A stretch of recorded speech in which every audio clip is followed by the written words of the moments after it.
have returned. You're listening to CSC Talk Radio. This is Beth Ann. We've been going through the Bill of Rights. Speaking of rights and not entitlements, and we can see how they've been, to quote a good friend of mine, convoluted in our modern day time. I want to go on to Amendment 8, Don.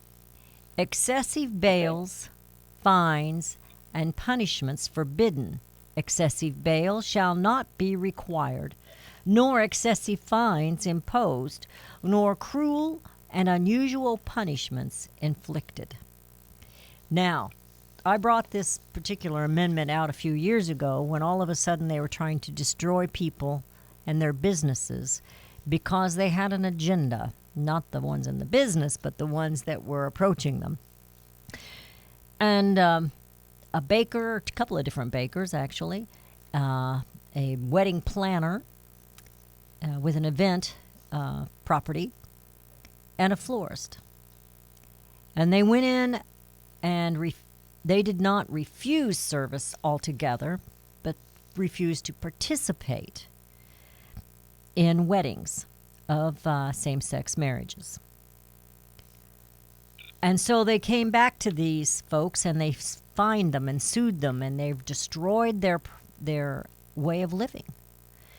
And that is strictly against the Eighth Amendment. And I'm going to let you elaborate on that, Don. Am I correct in that, or am I wrong? Yes. No, not only that, correct. It goes back to that First Amendment we discussed yesterday. So go ahead. Well, it absolutely goes back to the First Amendment. It also goes back to the Declaration of Independence, speaking of liberty. And so we get a violation of virtually of all of the basic principles upon which our nation was founded. And this is what we're seeing happen in so many instances. And this particular amendment was really aimed not at criminals as much as it was at political targets.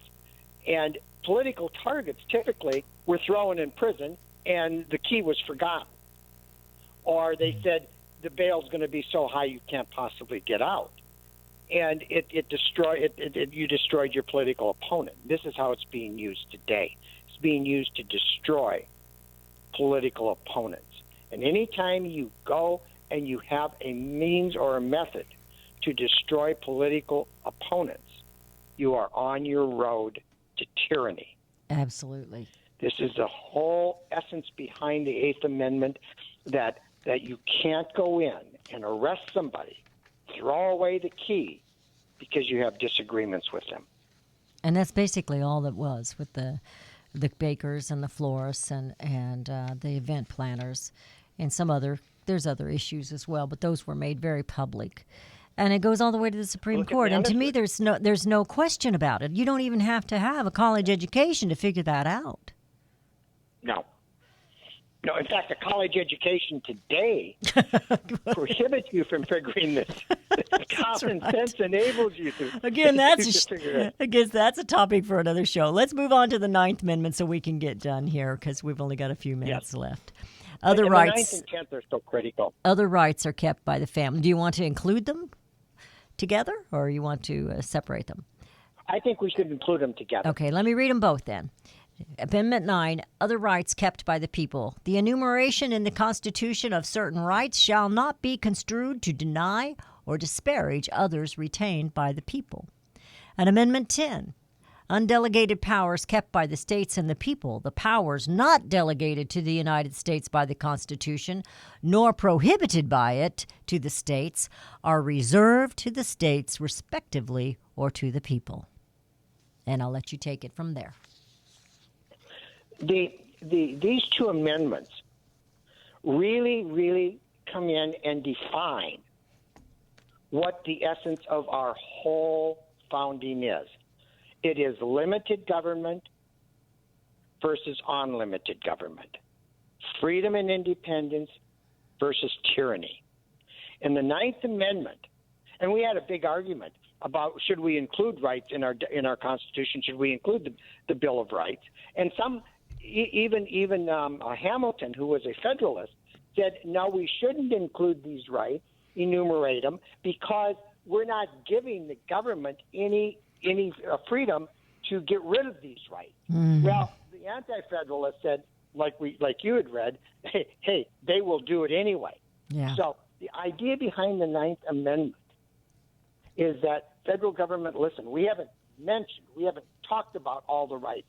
There's no possible way we could talk about all of our rights. But there are rights, and unless we give you specific freedom to eliminate one of our rights, you cannot do it. You are a limited government. You are the servant. We are the sovereign. We will tell you if we're going to allow any right to be infringed upon. Limited government versus massive government. And the 10th Amendment. Go ahead. Go ahead. I'm sorry. No, go ahead. Go ahead. Oh, I was going to say, the 10th Amendment comes in and says, government, we have given you all the powers we want you to have. In fact, we've written them in a list. They're enumerated. That's all you have. If a power is not listed that you think you should have, we didn't miss it. It wasn't a mistake on our part. We intended for you not to have that power. If we ever wish you to have another power, we will amend our Constitution and we will give you that power. For you are a limited government, limited only to those powers. We are the sovereign. You are the servant. You will adhere to our demands. And this is what we're fighting today, Beth Ann. We're fighting, where does the sovereignty lie? Who has the power? Who is the servant? Who controls the power of the people's rights? Who controls the government rights or powers? Well, they have a very limited amount of rights and of duties as federal government, and that is another show. Yeah. You're going to be back on with me July 18th, and I really appreciate that. We can continue this. I want to have a few words here before we end. We have talked about so many things. We've talked about how important that First Amendment is and all of these amendments and the sacrifices of our founding fathers. And I want to end with this. This is from Alexa de Tocqueville. Not until I went into the churches of America and heard her pulpits, aflame with righteousness, did I understand the secret of her genius and power. America is great because she is good. And if America ever ceases to be good, America will cease to be great. Our president says, make America great again. But in order to do that, we must, and this is what I say every day, Dawn, we must bring America home. Back to God, back to His laws, His ways, and His righteousness. The rights that we have here in America, they don't come from a piece of paper. They don't come from DC occupiers. They come from God.